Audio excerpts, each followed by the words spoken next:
अनार कदी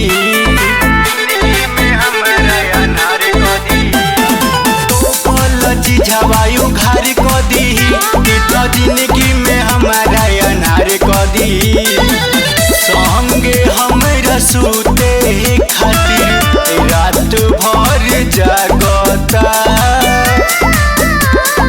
दीवारा साया वाला चीजवा सखी किराया मांगता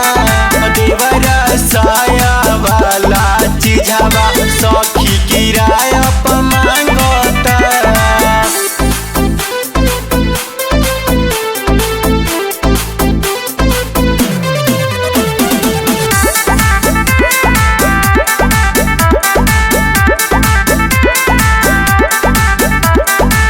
पावल चाहेला हमके अकेला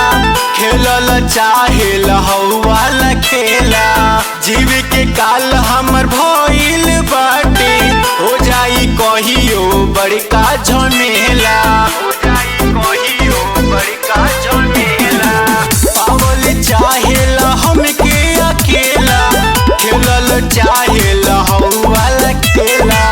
जीव के काल हमर भइल बाटे हो जाई कहियो बड़का झमेला ओढ़ी पहाड़ धई के गोड़ हमरा लागता दीवारा साया वाला चीजवा सखी किराया मांगता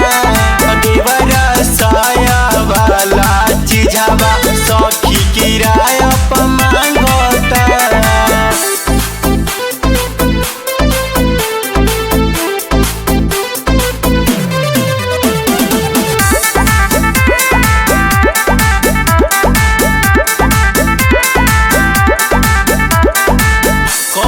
जाने और करे परपोज हो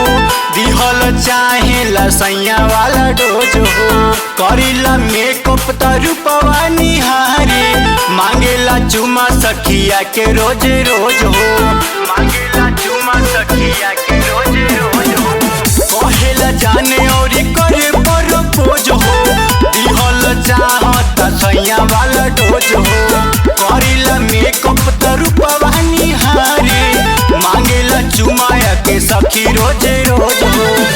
जहरी हमरा सटल जाए दूर नाही भागता